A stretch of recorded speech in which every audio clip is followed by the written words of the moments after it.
Howdy, Philly, and welcome. Today we're going to be taking a look at John chapter 4, verses 25 and 26.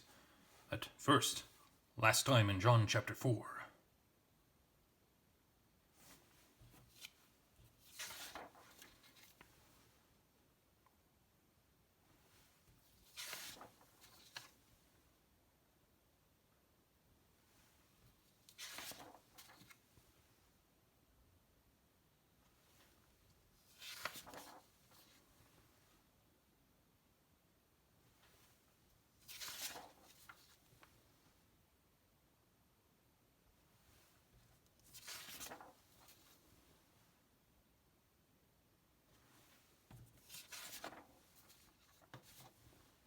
There we go. Here's our rubric, everything that we look for as we go through this text. Let's go ahead and get started.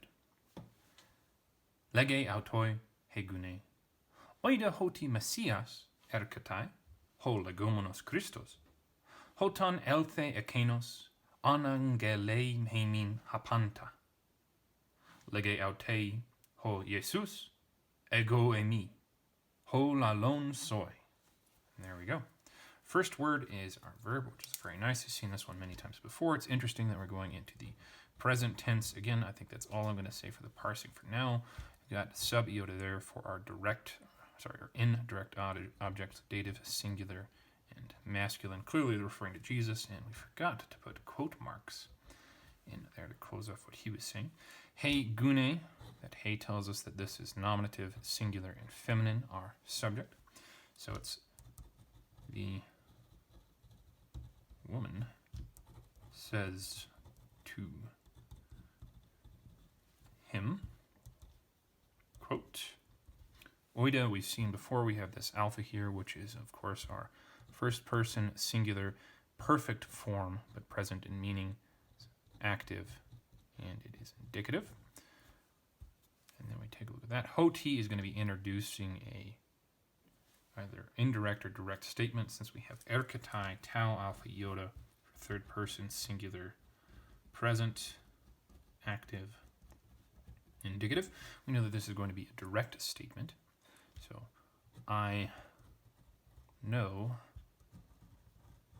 that, then our direct statement. Messias here with the alpha sigma. I think we have seen this once before in chapter 1 with John the Baptist, or John the Baptizer. Alpha sigma for this word, which comes from Hebrew, is actually going to be nominative, singular, and masculine. But one other thing I'd like to put in there is actually the Hebrew, because I actually bothered to look something up this time. Go figure. So you get mu, comets, sheen, Hirik yod, I think, hey, and then I don't remember the name of that accent, but Mashiach. So that's the Hebrew. All right, and then erkatai, we've already got that in position. This does decline. It declines as I think, a first declension masculine. So it'd be Messias, Messiu, Messiai, Messian, and so on and so forth. So that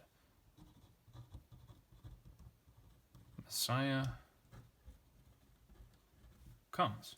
Ho, article with leguminos, omicron sigma there for a nominative, singular, and masculine. This mu, epsilon, nu there tells us that it is a participle. Leg on the present tense, so present, passive participle. And then Christos, omicron sigma right there, going with our participle. So this is just an explanation of what Messias means. The majority of the readers throughout time, of course, have been Gentiles. So they wouldn't know Hebrew or Aramaic, and this one is Hebrew. I don't actually know if Aramaic has different spelling or different accent vowels, really, from the Hebrew. So that could be the exact same thing in Aramaic. So ho legomenos, the way that I think that we should do this is change it into a relative clause in English. That way it fits a little bit better rather than just saying, I know that Messiah comes, the called Christ. So we would say, I know that Messiah comes, who is, because present tense and effectively present tense there, called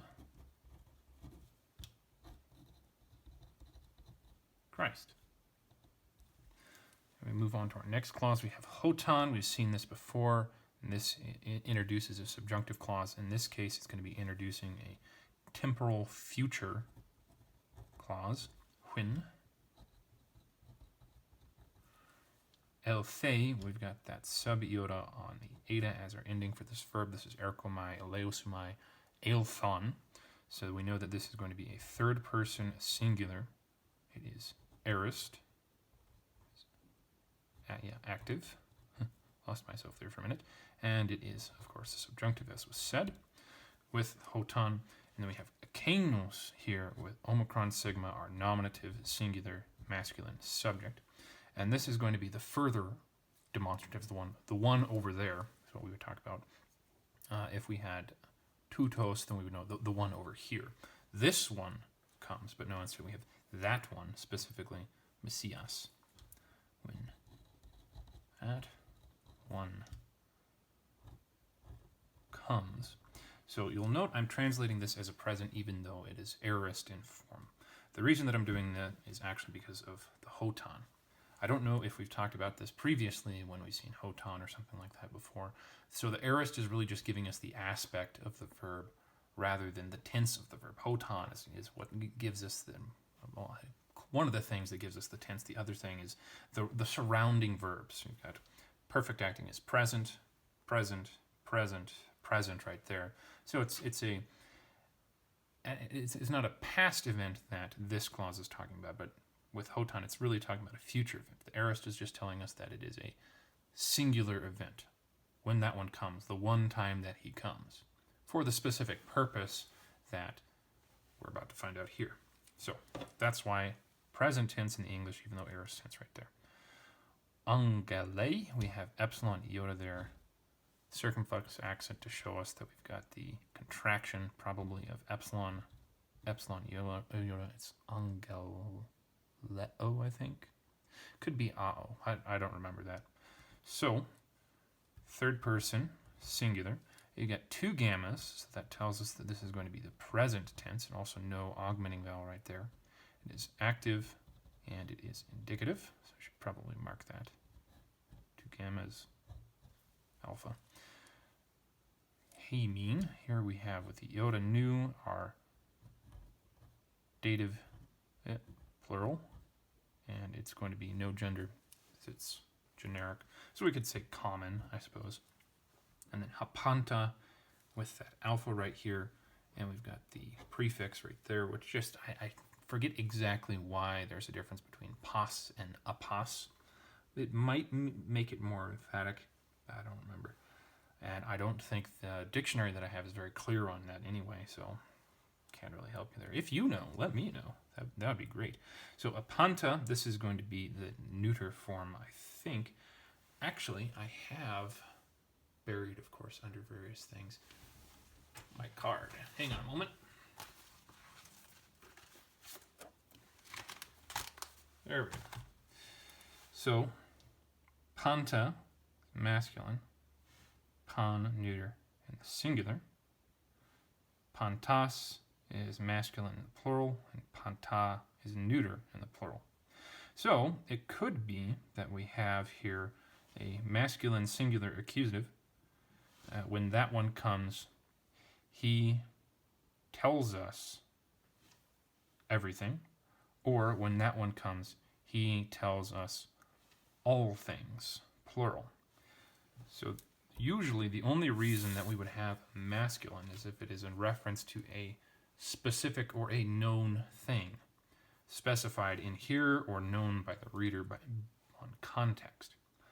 However, since we don't have anything specific talking about here and being talked about here, and at least there's nothing that I'm aware of that would be specific, that would be referred to that the reader would understand, I think the neuter makes most sense, but I will write down both of them. So it's accusative, it is singular masculine, or it is plural neuter. I'm going to go with plural neuter as the most likely. He, we don't have, actually that's something that I forgot to look up. Angelo, angelo. I think angelo, the present, only has one lambda. And accent acts a little bit differently, naturally. But the future angelo, future is contracted, but present is not contracted. So I should probably write that down so you know what I'm talking about. So we have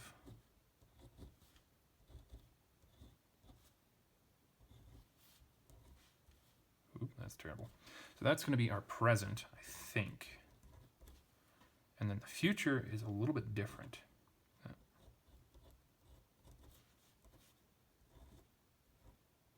Oh gosh, that's an even worse one.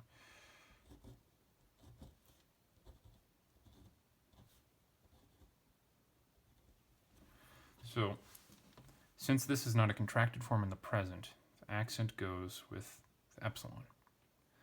But since the future is a contracted, and I believe that the contraction is epsilon omega as normal, then these two are going to meld together, and since the omega is long, shaky camera, it becomes a single,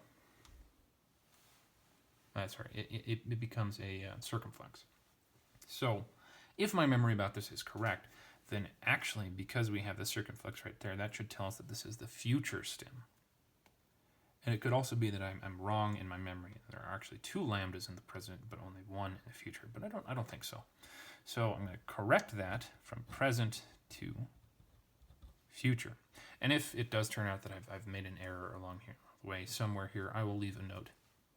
Probably back when I started talking. So he will, and what angelo means with ana is it means to teach, to report, to proclaim, to preach. So I'm going to put down he will teach and preach as the two options that I think are the best. He will teach us, apanta, all things, or he will preach to us all things. Verse 26 now, her speaking is over with, so we get back to Jesus, lege, we've seen before, don't need to parse, and again, don't need to parse, we all know what they are.